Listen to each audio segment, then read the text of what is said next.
Good morning to everyone in California, or California time, or West Coast time.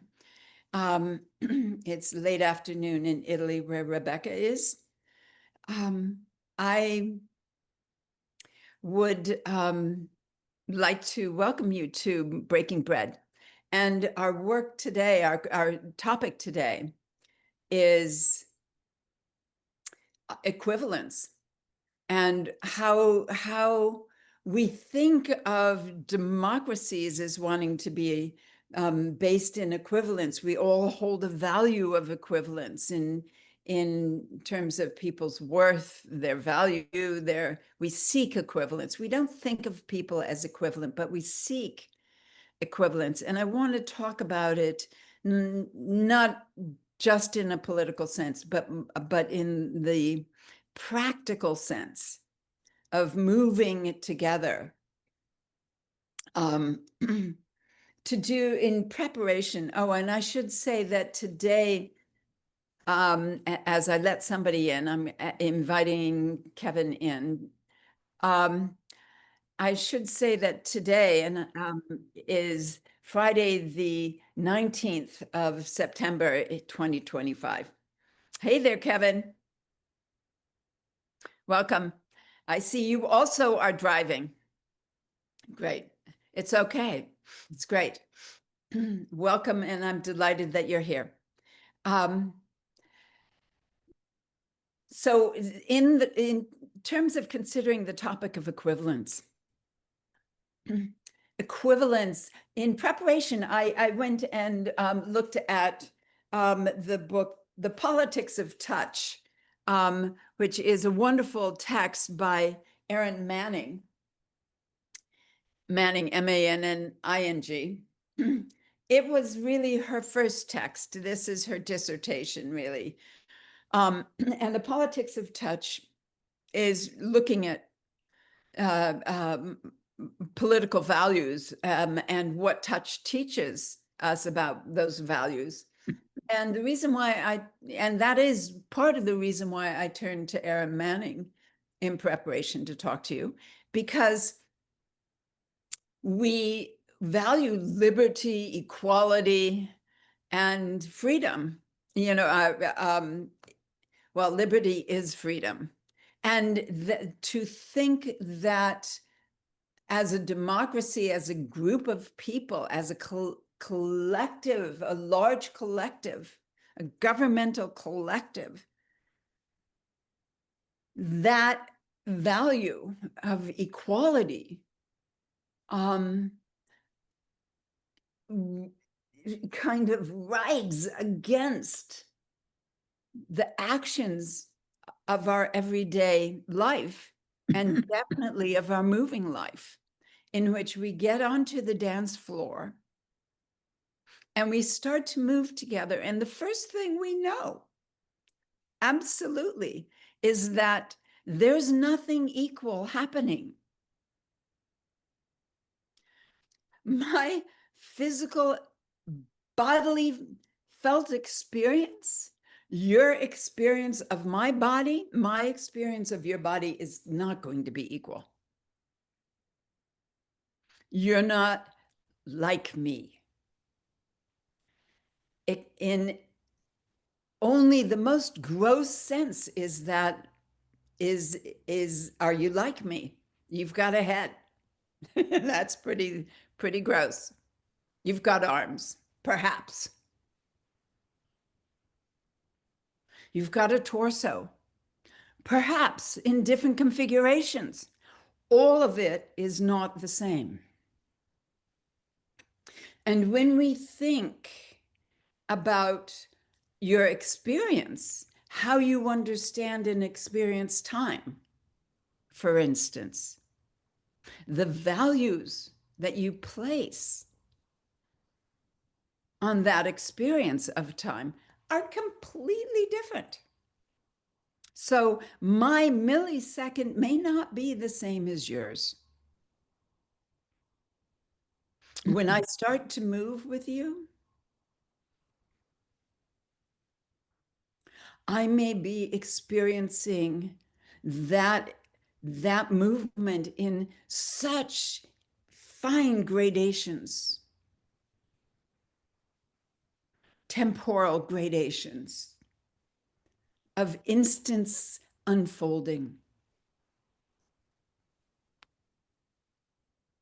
And you may be chunky. You may be thinking, what's she doing now? And planning ahead. You may not even be in the present moment. So equivalence is a value that is held in a dreamscape, but not in any practical sense. Aaron Manning speaks of collective individuation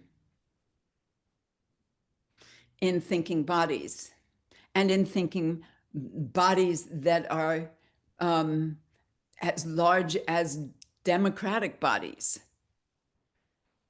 governmental forms. Many individuals collectively forming a body. And I very often think of it of what she calls collective individuation in terms of single forms. And I think Erin also does. That this single being that I am is composed of a collective of beings, and none of that collective of beings are equivalent. They're all in motion. Everything is changing, is in a moment of change. And the condition of change, the condition of experiencing, is a condition of that change, that meeting of the world, that continual flexing of the bodily felt form and its definition of inside and outside. There is no way that we are stable forms. And part of that is time, is changing us. But the fact of bodies, bodies in time, bodies moving together in time, is going to be a change. And what is really delicious is when it is reciprocal change, when we experience you changing me and me changing you. And recognizing that changing of one another is inequivalent. We will not be doing it in the same way. So two people get together to move together. Somebody begins in a fraction of a second, the moving toward the other person, and immediately the dance has begun. When two people dance and they attempt to be equal in that dance, they've lost a certain edge that is really important. And that is the edge of art, the edge of artfulness, the edge of being able to creatively recognize the experience that is undergoing change and play with that experience. I've been thinking very much about rewriting an essay I have called A Moment Can Be a Toy. And the idea of a moment can be a toy is to talk about experience and how the massive potentials for playing with what that moment can be. how we experience any moment. And it is an attempt to think playfully. It is an attempt to think creatively. So when we enter into a dance, we bring ourselves to that moment. With an inquiry about not only who our partner is, but who we are, that we are dancing. So when I enter a moment dancing with a partner, that with suddenly becomes in question. When I let go of any interest in equivalence, and I enter with the curiosity about who I can be in this larger form, this potential for collective individuation, meaning I, the individual, am now including the size of my partner because I'm playing with the moment. I'm not doing what the cultural what is culturally expected. I'm expanding, I'm increasing what Nita can be. And I get to enter into this form that I now am, which is inclusive of my partner, inclusive of this whole dance, present in responsibility, the ability to be not responsive to a separate individual, but responsive to this collective that I now am. When that dance happens, the fact of being inequivalent goes out the window. I don't seek equivalence. How could I? My right hand does not seek to be equivalent with my left hand. If they don't act differently, with a capacity to function as a single action, a single arising of possibility, then I am so much the less capable when they are willing to function uniquely and together. Now we've got something really interesting happening. And if I only have one hand, I will find something, some object to do that with, or some body form to do that with, in a kind of similar collective. Am I making sense here? Yeah. Okay. I think so. I was trying to think of something opposite to what you're Great. talking about. Uh-huh. And uh, many of us have seen the parades for Trump that occurred in England. And it seemed to me that that's not at all what you were talking about. No, that is the opposite of what I'm talking about. Yes, And yes. the issue with politics right now, the issue with governments right now is the issue that of the fact that the body is excluded. The body in governmental systems is assumed to be equal. All bodies are equal. But bodies are not equal. And experience is not equal.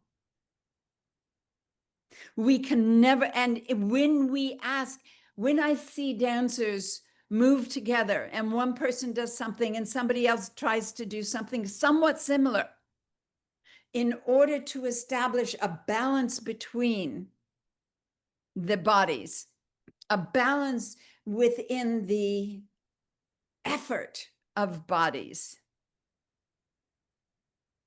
When that happens, now we've got a really boring dance. And that's why I take it to the level of art. Because what is true about bodies is they are continually in motion. If bodies are continually in motion, we know they are constantly moving off balance. If they are moving off balance, we know the bodies moving off balance will create new forms of motion. When bodies create that new form of motion, now you're in the dance. Now the dance of life has taken over. And that dance is a playground. Mhm. And when that playground, when we seek equivalence on that playground, in our practical actions, we have a problem because the dance will reduce to knowable structures. We cannot exceed the knowable when we want equivalence. Very difficult to do, to exceed the knowable. So we will reproduce culture as we know it. We will reproduce a dance as we know it culturally, and contact improvisation is for sure a culture. And the job is to exceed the art job. The job of art is constantly to exceed, to take culture into new territory. And for me, with contact, it is to rethink what a human can be by dancing, by entering this space where cultural knowability starts to what's the word for when it deforms? Cultural knowability becomes so unstable. It is deforming, and we find that people are what we thought a human could be is shifting and changing. That's exciting. What happens with equivalence in dancing when people attempt to move equally is something that seeks stability. And we know governments seek stability in various ways. They want people to be predictable. And dance is not predictable. And when you try and dance with a partner with any sense of equivalence, you're asking your partner to be predictable. Mhm. So you can meet them where they are with equal values, equal effort, equal weight, equal strength. Now, there are situations where in contact, where, yeah, you better, I'm thinking of Steve's Magnesium, where he had men running at each other, jumping into the air and smashing against each other, like magnesium molecules. And if someone is running toward you and you don't want to be thrown backwards if they're going to smash into you in the air, you better meet them with equal force. So the ability for dancers to recognize force and understand equivalence and where it needs to arise. And it will arise very often with issues of force. Counterbalance seeks to find an unstable, let me say, emphasize that, an unstable weight equivalence. So enough equivalence to be able to counterbalance, not enough equivalence to stop moving. So balance essentially is no motion, right? So we're always riding this wacky edge of how close to balance can we get when we're moving in our relations with the earth. When we're moving with someone else, we're doing a similar thing. We're playing with where the center of motion is, where the center of balance is. And can we play around that center? But that play very often means that we have to incorporate our partner's action in and this is how contact has developed over the years in response to what our partner is doing. And yet, can we do that without becoming culturally boring and normative? How many of you have gone into a contact dance and been bored by the dance? Right? What bored you? What bored you in the dance? Uh, the predictability. Right. And what was the mind that produced predictability? Well, I'm going to blame my partner.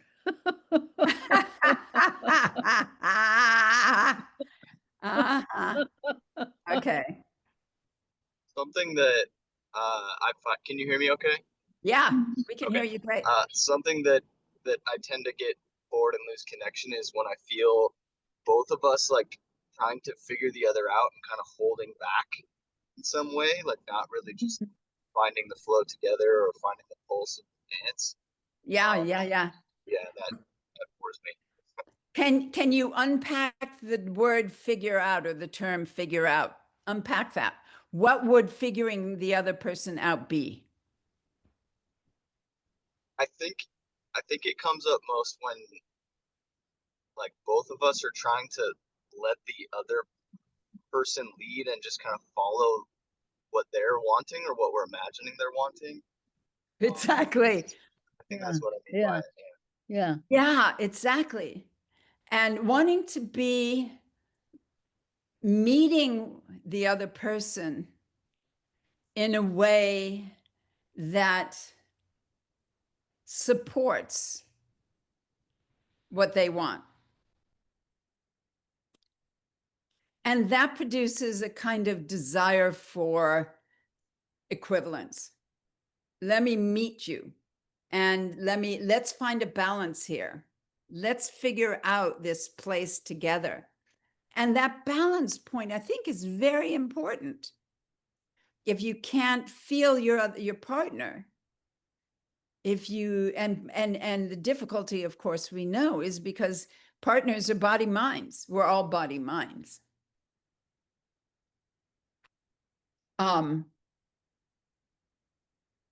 So there is, because we are inequivalent, that is not a simple practice.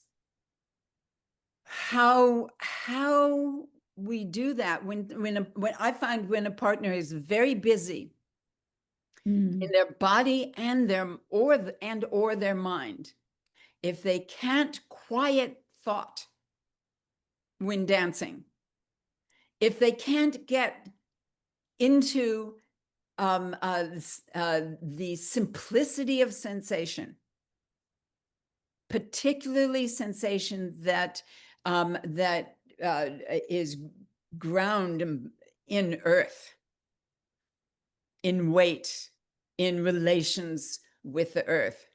When that simplicity cannot happen, then we have a problem. Mhm. Yeah. And would we call that, that is, I think, those are not actions that we can in any way say will be equivalent, because how I accomplish that is going to be unique to me, and how my partner accomplishes that is unique to them. But when we do find a ground, when I do feel my partner's earth, and I feel them feeling their earth, now I can start to engage them. I can start to experience how their body is different than mine, how their mind is moving differently than mine. Does that ring true, Kevin? For you? Yes. Okay, great. Yeah. Cool. Thank you for the contribution. That's great. Yeah. Artistically, as governmentally, when we think of governments, when we are expected to be the same, maybe we have a problem. And yet, we need to have respect, right? So there are places that one has to ask, how is it that living in these unstable forms that are both mental and physical, and I'm not mentioning spirit, but the mental physical form that we experience, the practice of contact, the individual has a responsibility to form their unique relationship with the earth and relationship with time. And that relationship with time is a relationship with the present moment. And both of these two things kind of exceed equivalence. Going back to Aaron Manning's term, collective individuation, the many, the one that is always also part of this, a part of a collective. I arise as a collective. I go back to Michael Levin and his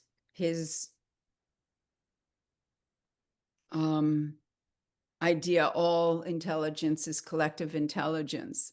Go back to that here I am as an individual. I'm being in touch with the collective I always also am. There is within this understanding of the present moment an experience of the many that I always also am.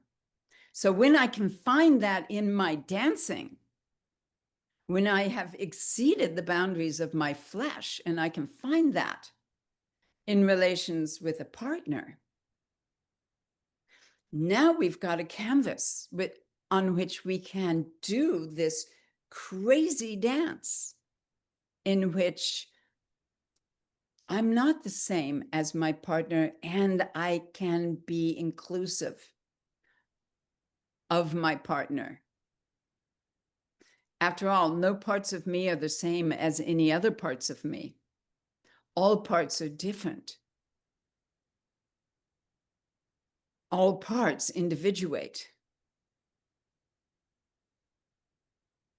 And that means we have a playground. So anyway, I'm going to open this up. Let's talk. I'm going to stop talking. I've kind of put out a whole bunch, and you guys jump in.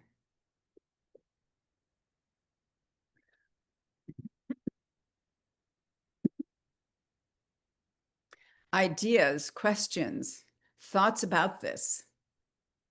The idea about quieting thought, I would like to know what other people experience. For me, that happens,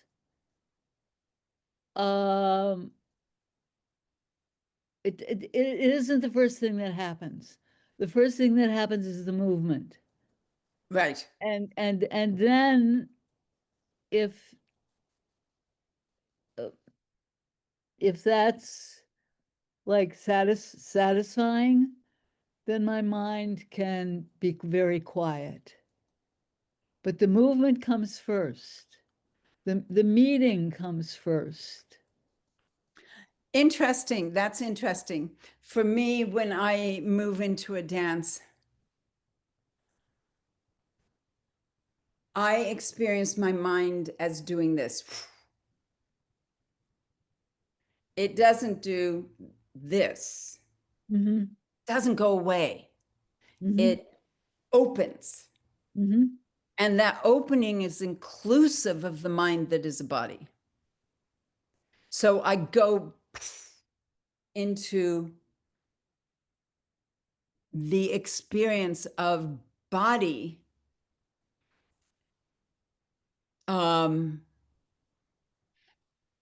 body mind opening into a larger form, and I don't go here, Mm-hmm. but I go. Yeah, does that make sense? Giving a visual of it. Uh-huh. um Maybe many people have many ways of doing that. exactly. People have a lot of different ways of functioning. That is the remarkable thing about being a physical form, is that we've got so many possibilities. I think I just admitted Kevin, but I don't see him. Kevin, where are you? There you are. Yeah. So that opening, and the fact that I do it this way and you do it that way, we're already in different land. Mm-hmm. We're not doing it the same. Mm-hmm. Yeah. Um, yeah. Um, I can think of many reasons why I might be doing that. Uh, but they might just be excuses. I don't know. Mm-hmm. Kevin, are you a contact teacher? Okay. A forever student. Ever a student. Okay. Where are you living? Right now I'm living in Buckley, Washington. Oh, great. So Wherever that is, but just you're in south of Washington. you. Yeah, down near Cool. Mount Rainier. Great. That's great. Yeah. Cool. So, so that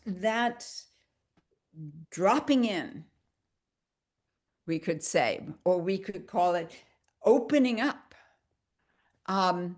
When we're talking about the moment, the first moment of contact, the meeting of someone, which I love how you exposed that moment, Kevin. Really, really beautiful. When we meet, we might be doing it very differently. Mm-hmm. What do you, and Kevin seeks, I think you said when you meet someone, what was the word that you were using? Or the phrase? Darn it. You had a great phrase for what it was you seek to know them, how you know them. Do you remember that phrase you used? I'm not sure exactly, but it was like trying to find the pulse of the dance. I know I said that. I don't know if that's. Yeah, no, there was another phrase that was kind of great but I am feeling the presence of their body mind Mhm. and that their relationship with the earth. What are you seeking, George?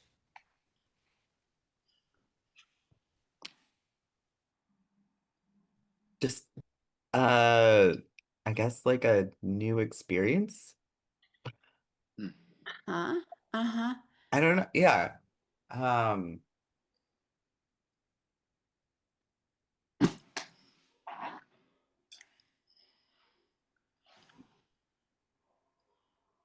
yeah. So another way that I might experience someone is with a hello. My body, I might touch and my touch might simply, first touch might simply be hello. But it's hello on a body mind level. Mhm. And to accomplish hello, my inner experience, because I tend to be attentional. Being attentional means attention to attention. I pay attention to how I'm attending. And my attentional practice is one of expanding. Hmm.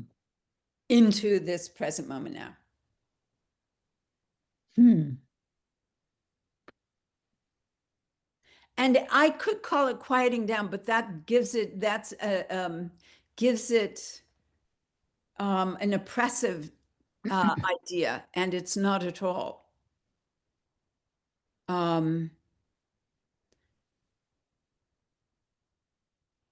It's not a down in sense of turning down a dial.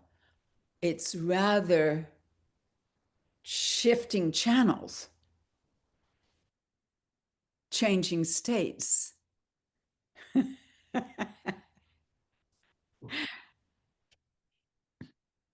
So let's do something playful. Pick up an object that's near you and as if you were going into a contact dance with them, with that object. Enter into an object in contact dance land. Did you narrow yourself? Did you open yourself? Did you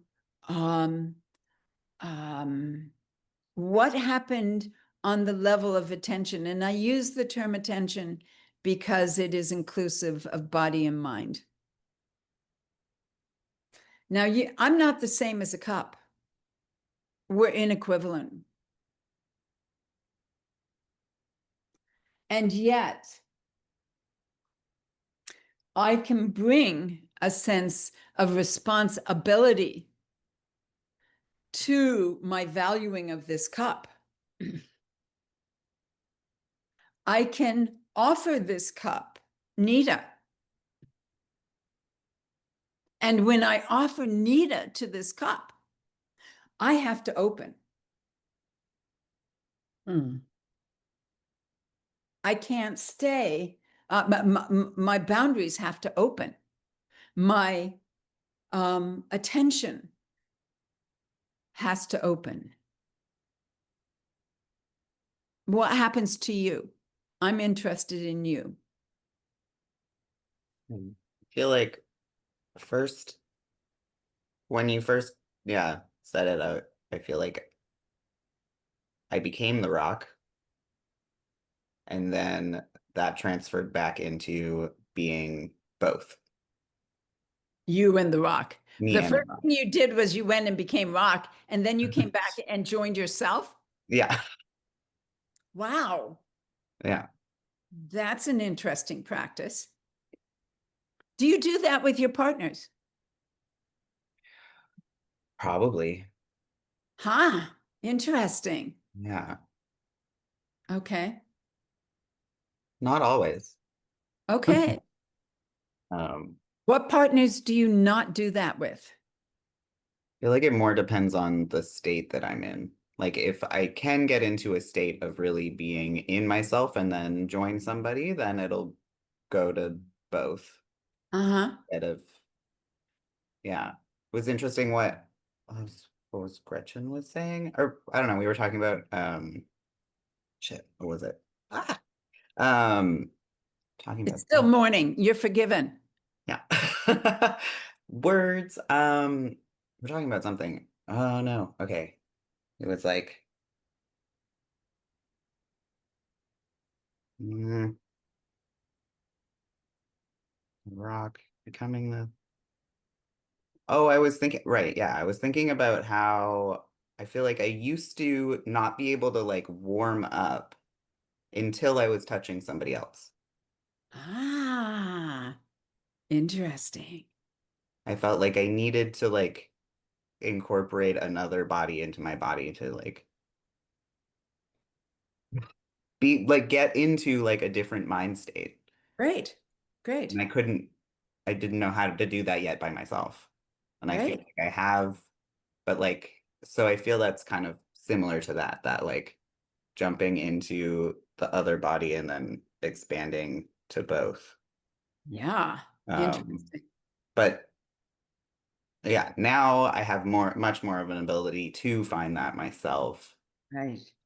Right. Um, with all the multiplicity that I don't know, I don't need to, Really, just The floor is always a partner. totally. Yeah, exactly. I mean, I heard that hundreds of times probably before I could really feel it. Yeah. I'm like, yeah, the floor is the partner. Yeah, yeah, yeah, yeah. and um we don't have a horizontal experience with the floor No. in such a radical way because the floor is our support. Yeah. I also came into contact from doing other partner dance that was like led and followed. Right. Right, Yeah. right, right. Which So like yeah, and then anyway. right. And lead and follow is an interesting practice, especially when we think in terms of equivalence Mm-hmm. and seeking equivalence, because leading and following,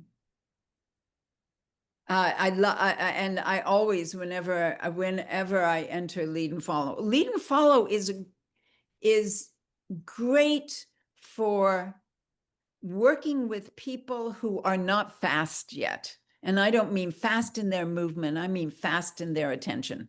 Mm. When people are not fast in their attention, when they don't have a time practice that can get onto the level of a single moment, they need lead and follow, especially with certain new bodily places. So when you're working with beginners, lead and follow is not a bad practice, but it must resolve into a single moment so that you lose lead followness, or it is happening on such a fine gradation of time Mm-hmm. that the conversation is not gross anymore. Really. When lead follow,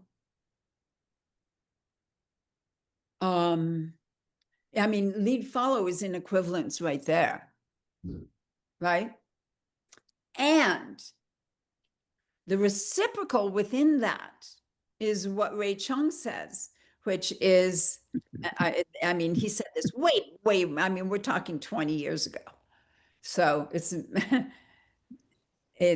such an out there term, but follow the one you lead. So when you are following as a leader, it's still an inequivalent relationship. Totally. And it has embedded in it all of these practices of reciprocality. Yeah. Peter says all the time, lead by following. Yeah. Bingham? Yeah. Yeah, yeah. Will you give Peter my love, Yes. please? Yes. How is Yeah. he doing?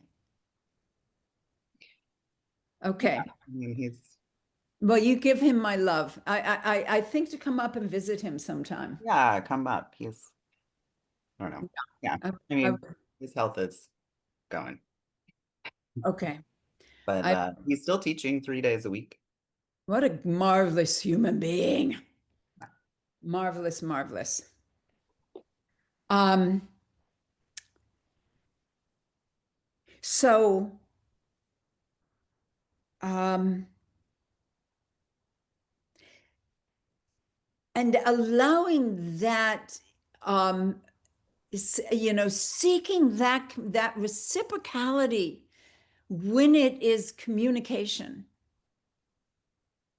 when it is curiosity, when it is an interest that has nothing to do with sameness, but has everything to do with communication. What is the antidote to inequivalence? It's communication.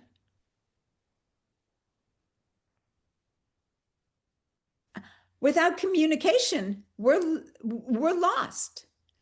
And unfortunately, in governmental bodies, where equivalence is the value, Mhm. that equivalence, that value of equivalence, is not a value of respect. It is a value of sameness. Mhm, mhm. And that value of sameness ends up organizing people to around laws, not communication. And until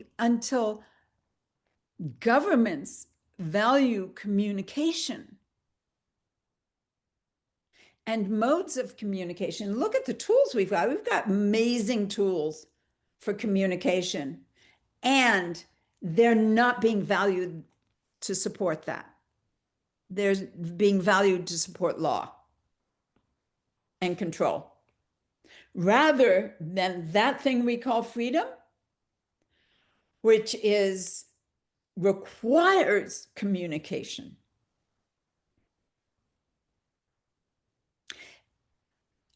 Anyway, it's interesting. So, anybody else? Gretchen, what happens when you dance with an object that is inequivalent? What happens to you? Um, I had a bowl Uh-huh. and I said, "Oh, this is wonderful."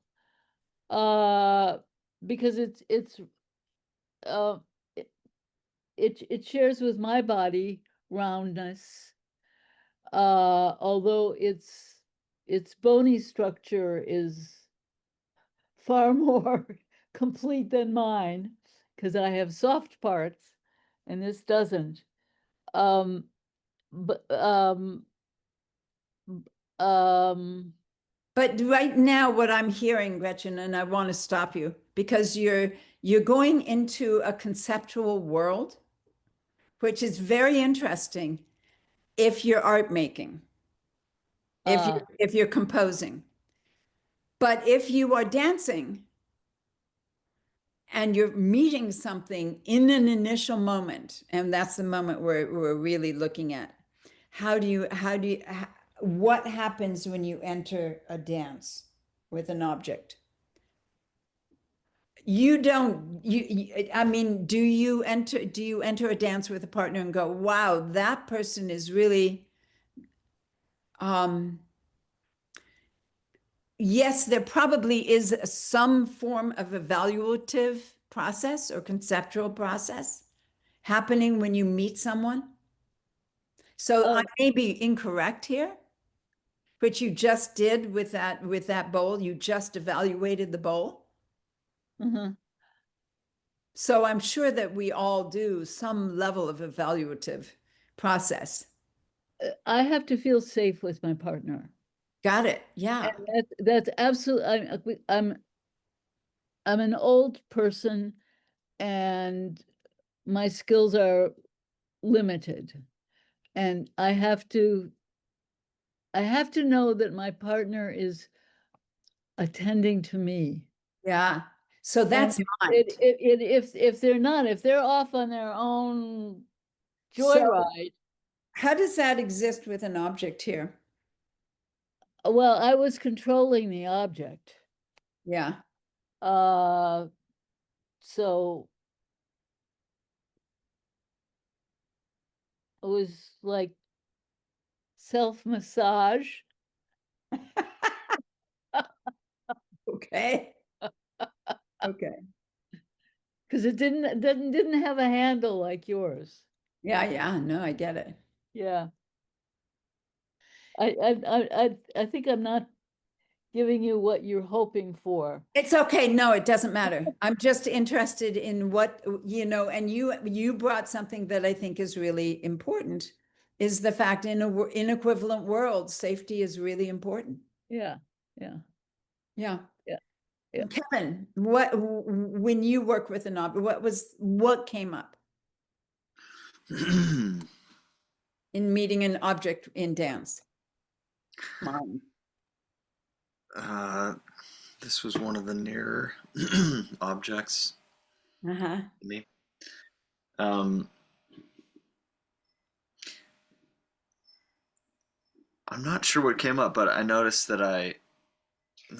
there is a thread of I mean, George was speaking to it. I can relate to it as like not really quite knowing where I'm at until I'm in connection with another body, Yeah.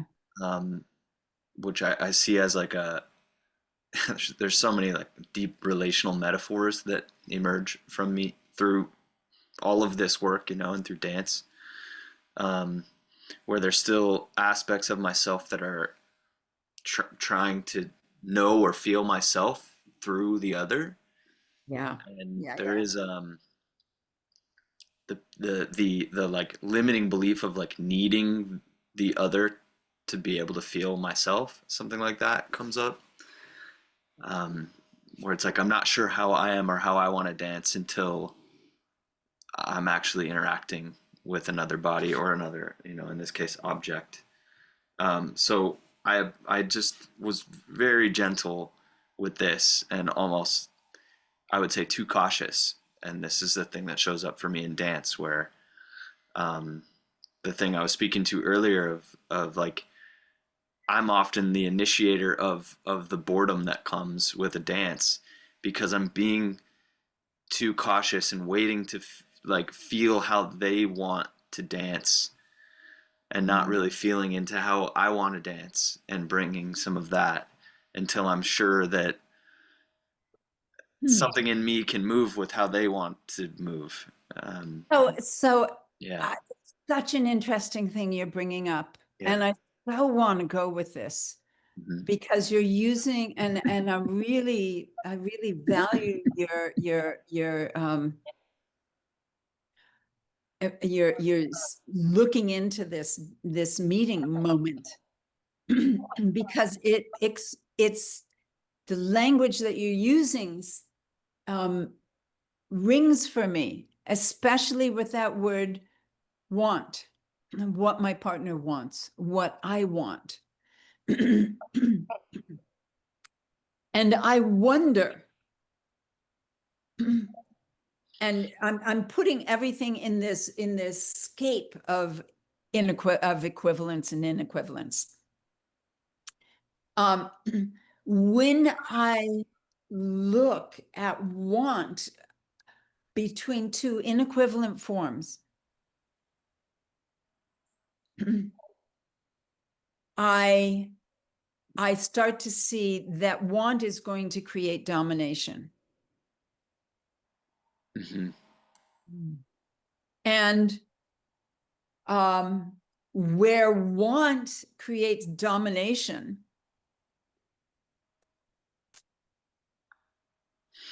we start to limit the possibilities of co-arising or of co-creation. Mm-hmm. And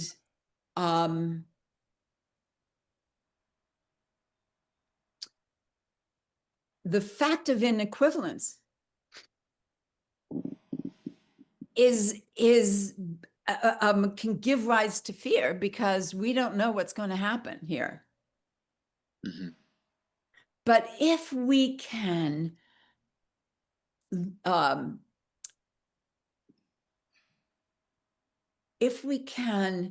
allow that fear to simply